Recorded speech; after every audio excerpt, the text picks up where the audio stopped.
Thank you very much, and good morning to everyone. Thank you for inviting us to be part of this extraordinary group. And we think that our main contribution to this exciting conversation that we are having from the last day is to share with you a little bit of our practice and our experience. And I hope it's not too boring for our newcomer members of the group. So we would like to share with you a little bit about what Fe Alegria is and does, and how some of the main initiatives we are taking to face the main challenges that we have identified during these days of conversation. So Fe Alegria is an international movement of quality popular education and social promotion, basically focused on poor and marginalized people in 23 countries in Latin America, Africa, and Europe.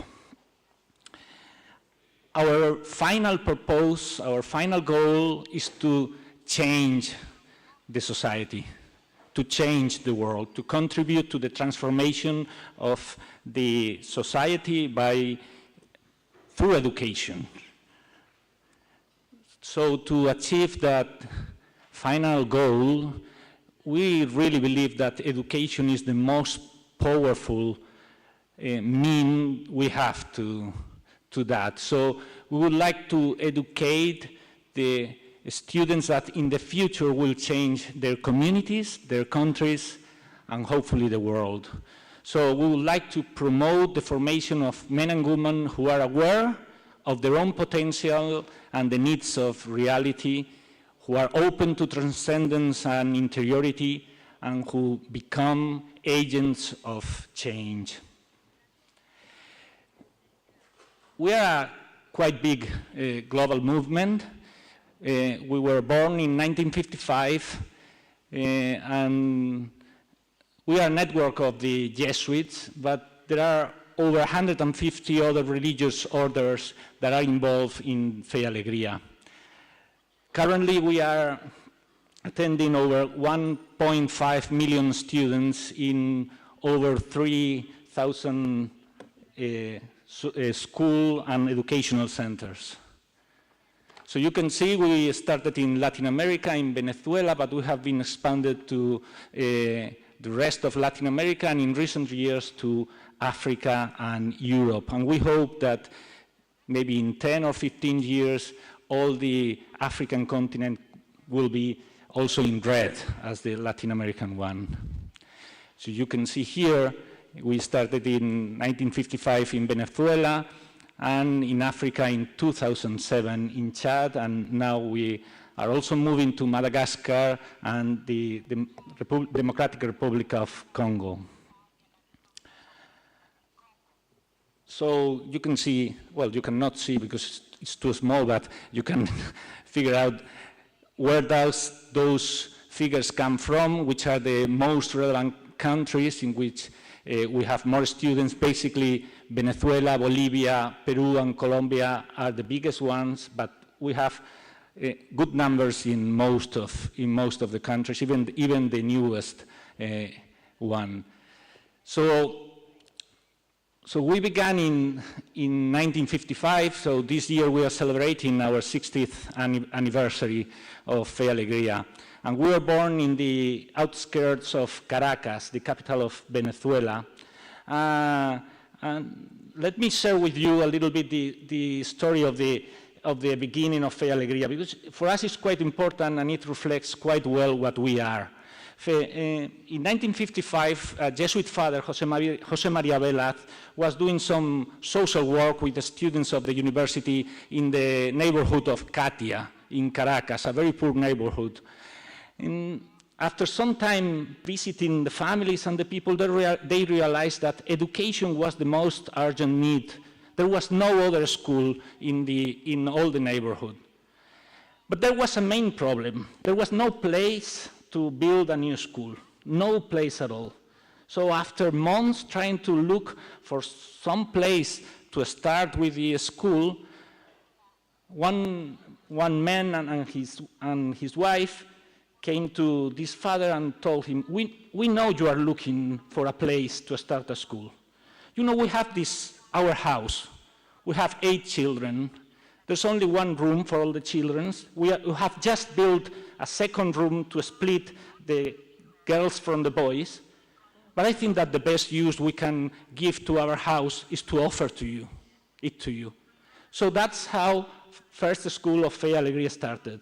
Now we have over 1.2 thousand formal schools and 1.8 thousand non-formal educational centers. So a very humble beginning that shows the need of the involvement of the community, the ideal of going where no one else is going there. That's the spirit of Fe Alegria. That's what Fe Alegria is.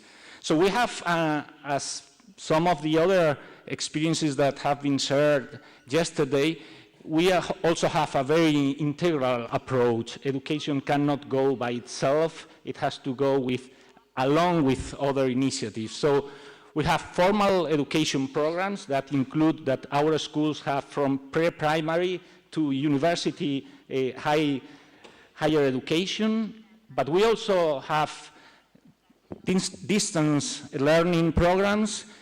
In the past, just using the radio, we have over 60,000 students by the radio, and now we are also introducing the new technologies, internet and so on.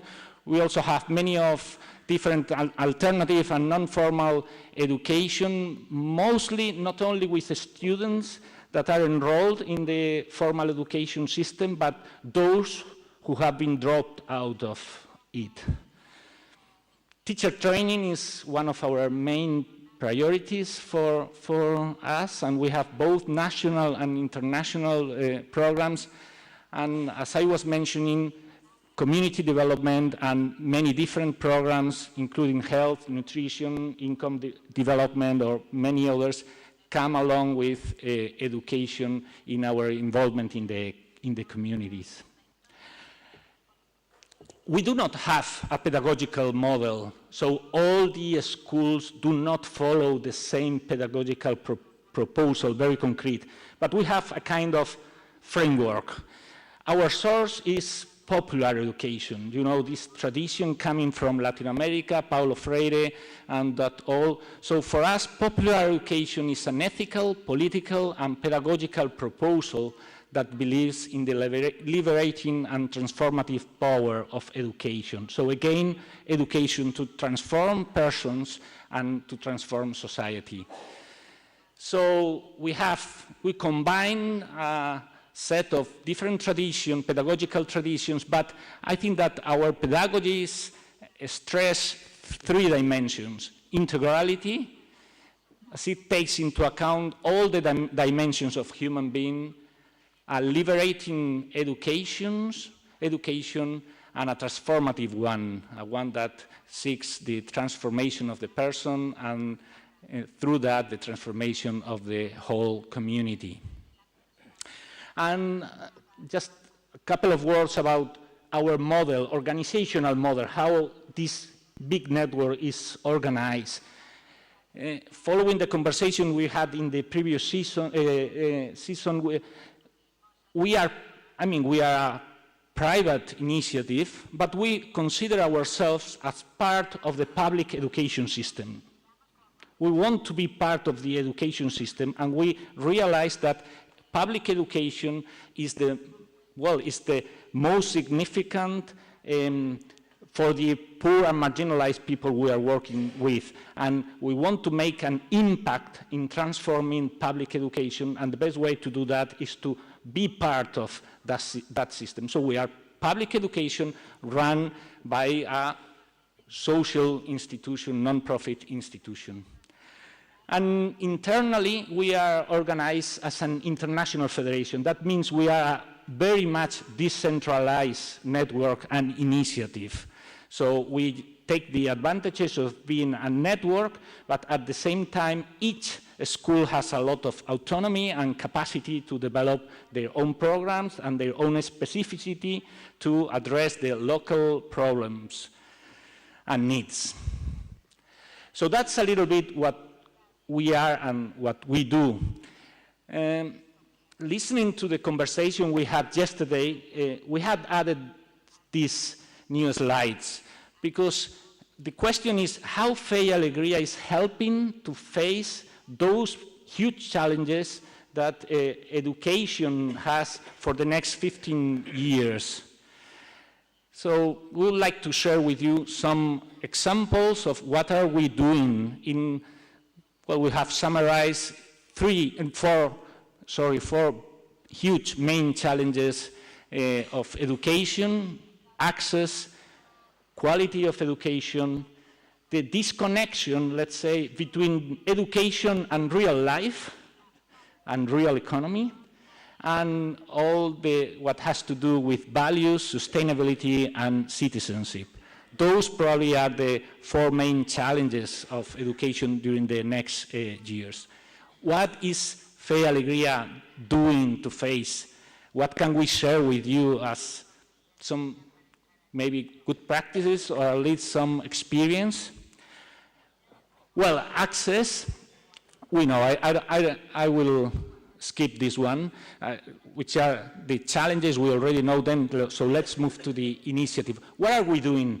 Basically three things. The first one is we are trying to move ourselves to the educational, what we call frontiers, or as using the Pope's word, to the educational peripheries. And that's something we should all ask ourselves. Are we in the place that in most need?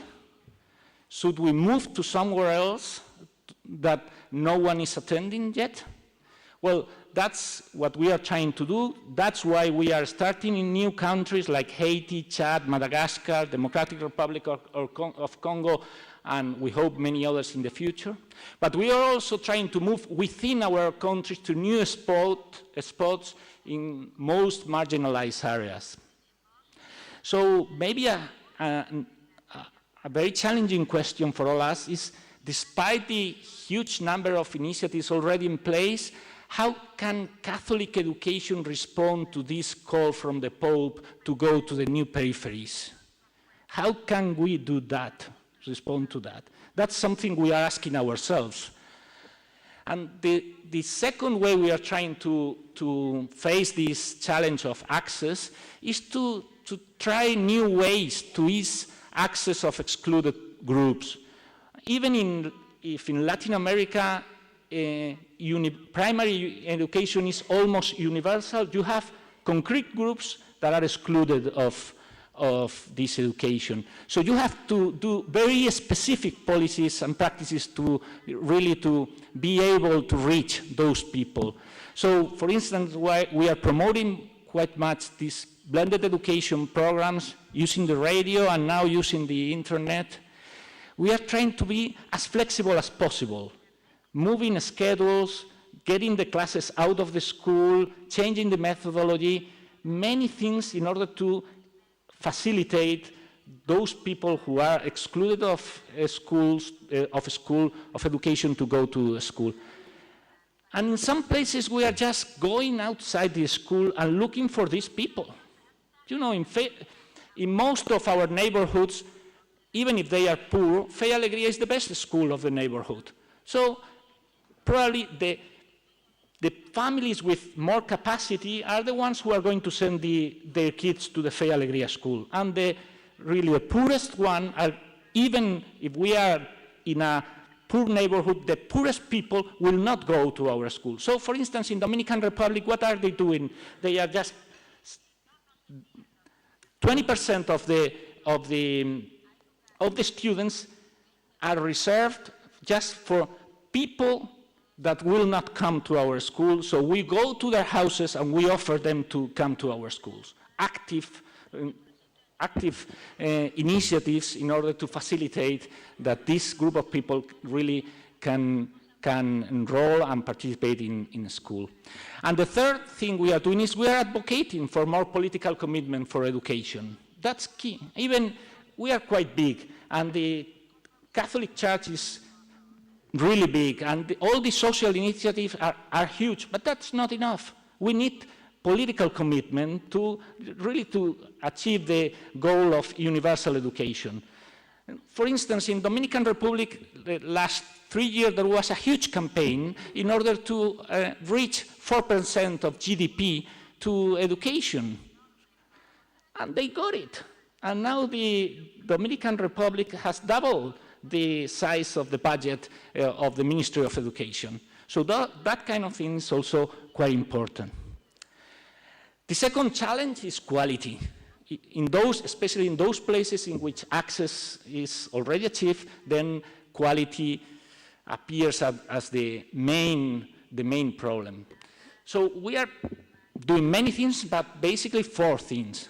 One is we are promoting a broader, richer, and we hope deeper sense of what quality is. Because what we see is that people mostly identify quality of education with academic results, forgetting that human being has many other dimensions beyond intellectual capacities.